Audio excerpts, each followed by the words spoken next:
Vanessa. Hi everyone, I'm Laura Mikolos. I am one of the co-chairs of Balance, which is our Gender Equity Employee Network group here in EMEA.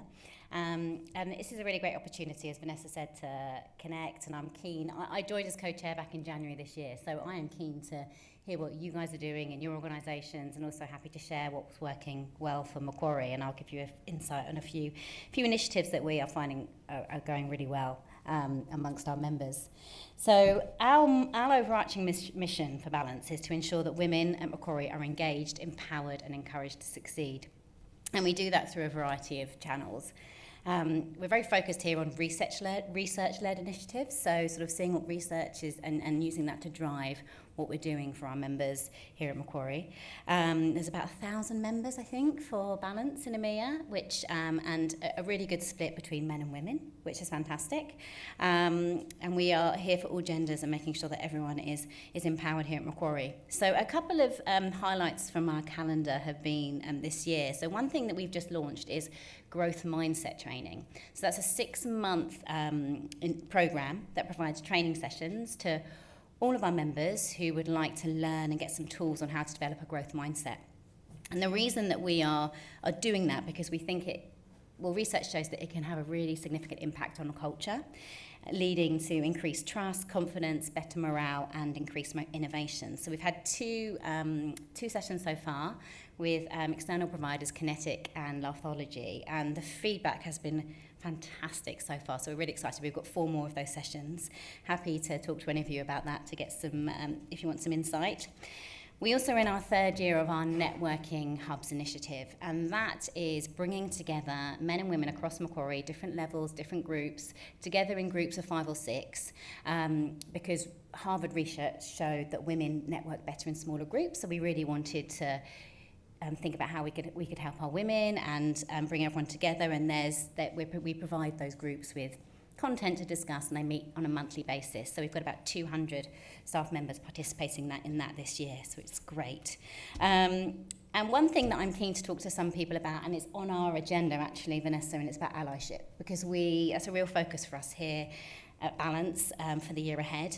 And actually our sort of equivalent network group in Asia has just come to the end of a 6-month program, which is focused on allyship. So we're planning to launch something similar here, starting with a pilot of 40 senior men, and bring together men and women to have listening circles that focus on career progression, retention, well-being, sustainable workloads. Some of those things actually that they found in that research, which I went to recently, the launch of that, in terms of what retains women, and it's we want to sort of bring that into these discussions as well. So that's something that I'm keen to hear more about. And one other thing that we're focused on here at Macquarie, which is also part of our wider ethos, and we have a foundation here that is very focused on social mobility and giving back to the communities that we are working in. So as part of our annual calendar, we have some annual events, and International Women's Day is big for Balance, so we have an annual quiz where we raise money for a charity of our choice, and this year we worked with the Maya Centre, who are here today to talk some more about what they do, and we raised around £22,000 to help them, and they are a charity that does extremely important work to support women's mental health. And they provide free, culturally sensitive counselling, group work and complementary therapies to women on low income. And they are here in Islington, nearby, which we are really passionate about supporting, our communities. So that leads me to introduce CEO Gona Syed for Maya Centre to come and just tell you a bit more about what they do. It's a fantastic charity.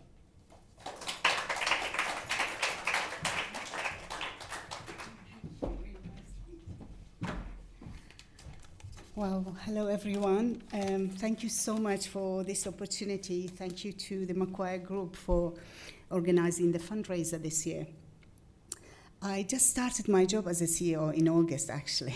I'm still transitioning through from my older job to this one. But I'm so thrilled to be here. Thank you. Just a little bit about the Maya Centre. We are a community-based charity that provides specialist counselling and holistic support to low-income minoritized women based in Islington. We support over 500 women per year. And these women are residents of North London boroughs, including Islington, Hackney, Camden, Haringey. So these women are some of the most vulnerable women in the society who suffer from isolation, depression, different mental health issues, different issues that are such a taboo they can't even speak to their family members, their support network. So we have created a women-only safe space where they could come on a weekly basis and have up to 24 sessions with a qualified BACP registered therapist who is also a woman. And that safe space have kind of proved to transform lives of these women. So their lives transforms from being very unwell at times to starting a journey towards healing and recovery at the end. And then we have our Women's Hub Group. Women Hub Group is providing a social space. So this is still a therapeutic, but it's a social space. It's a community space where these women, some of them who've gone through their therapy, come together and try to create a voice in the society. So they come together, they discuss issues that are important to them, and also we will be developing this Women Hub into advocacy groups. So in the next few months, we will be forming some women's forum where they will be talking about local issues. It could be housing issues, it could be issues important to their children at the school, it could be crimes, it could be climate change, and then they will start to provide to do group advocacy in that way. So our main aims really is to support women to recover, to build their resilience, and also to prevent violence. So basically, violence against women and girls, we all know that is such a huge issue around the world, and it's such a huge issue in the UK as well. And many of these women who come to us for support are suffering from different forms of domestic violence. So we are supporting them to prevent that. And of course, we are supporting the wider community by creating those spaces. The other things that I needed to say is that we are intercultural. I was so pleased that the first speaker was talking about inclusiveness, intercultural, diversity, and understanding those spaces, how important that we celebrate those. So at the Maya Center, we are providing counseling in 14 different languages. And we have it's a little world in a small space in that kind of second floor building. And there are so many languages spoken. And I'm so pleased to be here today.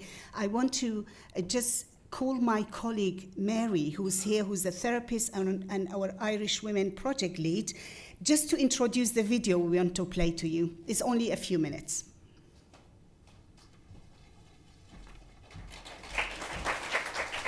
Thank you. Thank you. And just before I do that, I just want to say one thing. I was at the event here in April, the fundraiser that they did for the Maya Centre, and it was amazing. And I just want to say thank you very much. And what was amazing wasn't just the staff here came along, and they had pizza, and they had fun, and it was a quiz, and whatever, it was great. But they were so engaged with the charity. I networked afterwards with lots of them and chatted about what we do and the work we do, and they knew all about it. You know, they were really engaged and wanted to know more. And it was an amazing evening. So I just want to say thank you for that. It was very special. So thank you to Macquarie. I'm the Irish Women's Clinical Lead at the Maya Centre, and as Ghana said, we find working interculturally very important. And one of the things that's very difficult when you're a psychotherapist is it's very hard to say very much about your work because it's confidential. So, you know, I can't stand up here and exploit the women who come to see me by talking about their material and their distress and their disturbance, even though it's very serious. But we actually had a wonderful thing happen. I was seeing an Irish woman at the centre, and it came about that someone in her family, and I'm not going to say who because of confidentiality, needed help and needed support, and we were able to organise that. And it turned out another member of the family was a filmmaker, and a very good one. And he made a film about this particular woman and what happened to her, and you're going to see that right now. It's only a couple of minutes, it's fine. But it's so precious to us because, as I say, we're never able to really show and really tell what happens in the counselling room, what happens in therapy. But this really shows you, first of all, why it's very important, and second of all, why the cultural aspect is important. When this family member came to see me at the Maya Centre, none of what you're about to see in this film was known. It was an absolute secret. This woman, her husband, went to his grave not knowing what had happened to her. And we were able to help her and support her, and she received a life-changing amount of compensation from the Irish government as a result. And this is the kind of work that I just absolutely love doing every day. I love my job. So here it is. Thank you.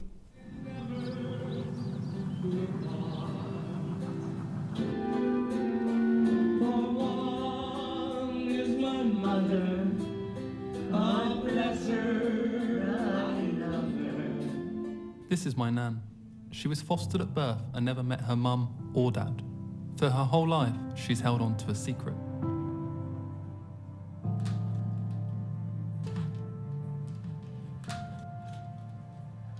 That's a nice photograph, isn't it? I don't know where about that time. How old were you there? Late 20s. When I come over here, it looks about 14. I had to carry my birth certificate, don't believe me. She's 85 now and fled Ireland over 60 years ago. Only now has she decided to share her story.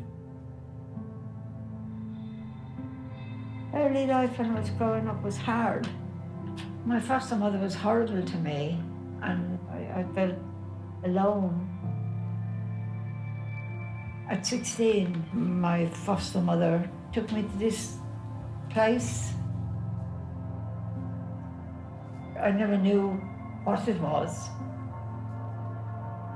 They took my own clothes off. They cut some of my hair. Then I was put out on the floor with all the others.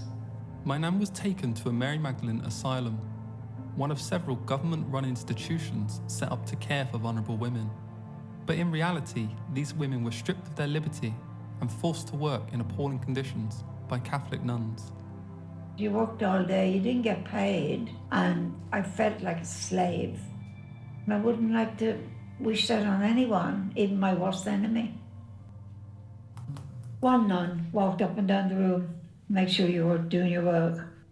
You didn't, they just catch you by the arm and sort of pinch you and put you up in your cell. Would you say that is the worst part of your life? Yes, it was. I got up on the roof one day, I was going to jump. These things cross your mind sometimes because you want to get away. It's sad. And I spend most of my time crying. It takes away your childhood. Your teenage years were gone. Nearly 4 years of them. For nothing. My nan was rescued at 21 by her foster sister Maureen. As soon as she could, she left, taking her secret with her to England. I never told anyone I was in the Mary Magdalene laundry because I felt embarrassed. I didn't even tell my husband. What could I say? I didn't know why I was there myself. In 2017, she received compensation from the Irish government, but will forever be haunted by her time in the laundry. My nan is one of an estimated 30,000 women who were forced to work in the Mary Magdalene laundries until 1996. This film is dedicated to them all.